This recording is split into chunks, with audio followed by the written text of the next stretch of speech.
ಇರೋದೆಲ್ಲ ಇಲ್ಲೇನಾ? Yes sir, ಇದೆ sir. ಇಷ್ಟೇ ಜಾಗದಲ್ಲಿ? ಹೌದು ಸರ್. ಇವರು ಸರ್ ಇಬ್ಬರು 2 ಮಕ್ಕಳು ಸರ್. ಅವರು ಇಬ್ಬರು ಮಕ್ಕಳ? Yes sir. ಒಟ್ಟಿಗೆ ಮೂಗರ? ಬಹಳ ಅನ್ಯಾಯ ಆಯ್ತಪ್ಪ. ನಮ್ಗೆಲ್ಲ ಬಹಳ ದುಃಖ ಆಗಿದೆ. ಯಾರು ಅಪರಾಧ ಮಾಡಿದ್ದಾರೆ ಅವರಿಗೆಲ್ಲ ಶಿಕ್ಷೆ ಕೊಡಿಸ್ತೀವಿ. ಮಾಡ್ಯಾರ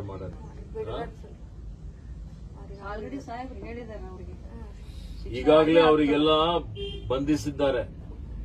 ಅವರಿಗೆ ಬಂಧಿಸಿ ಜೈಲ್ನಾಗ ಇಕ್ಕ್ಯಾರ. ಆಯ್ತಾ? 3 ತಿಂಗಳು 6 ತಿಂಗಳಲ್ಲೇ ಟ್ರಯಲ್ ಮಾಡಿಸ್ತೀವಿ, ವಿಚಾರಣೆ ಮಾಡಿಸ್ತೀವಿ. ವಿಚಾರಣೆ ಮಾಡಿ ಯಾರು ಈ ಅಪರಾಧ ಮಾಡಿದ್ದಾರೆ, ಈ ಘೋರ ಅಪರಾಧ ಮಾಡಿದಂಥದ್ದು ಅವರಿಗೆ ಗಲ್ಲಿಗೇರಿಸುವಂತ ರೀತಿಯಲ್ಲಿ ಶಿಕ್ಷೆ ಕೊಡಬೇಕು ಅಂತ ಒತ್ತಾಯ ಮಾಡ್ತೀವಿ. ಅರ್ಥ ಆಯ್ತಾ? ನಿಮಗ್ ನ್ಯಾಯ ಸಿಗ್ತದ. ನೀವೇನ ಮಗ ಓದ್ತಾನ? ಸ್ಕೂಲಿಗೆ ಹೋಗ್ತೀಯಾ? ಕನ್ನಡ ಬರುತ್ತಾ? ಮನೆ ಕನ್ನಡ ಮಾತಾಡ್ತೀರಿ? ಏನ್ ಮಾತಾಡ್ತೀರಿ? ತೆಲುಗುನ? ಮಗ ಶಾಲೆಗೆ ಹೋಗ್ತಾನ ಇಲ್ಲ? ಯಾವ ಕ್ಲಾಸಿಗೆ ಓದ್ತೀಯಾ? 5ನೇ. ನೀ ಯಾವ ಕ್ಲಾಸಿಗೆ ಓದ್ತೀಯಾ? 10th ಇದ್ದಿ.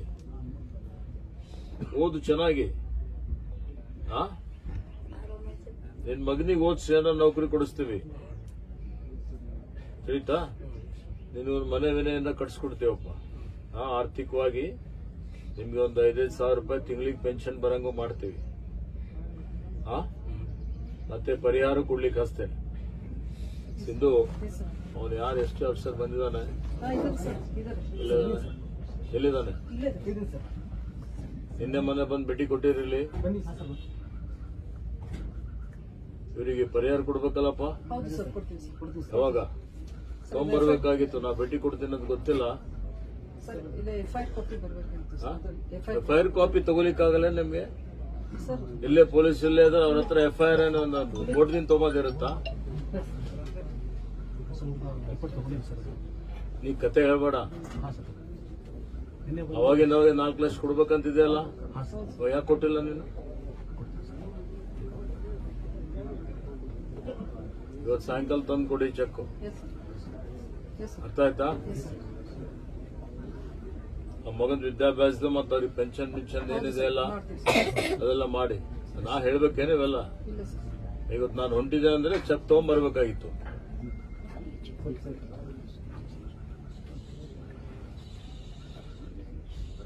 ನಿಮ್ಗೆ ಹೇಳೋವರೆಗೆ ಗೊತ್ತಾಗೋದಿಲ್ಲ.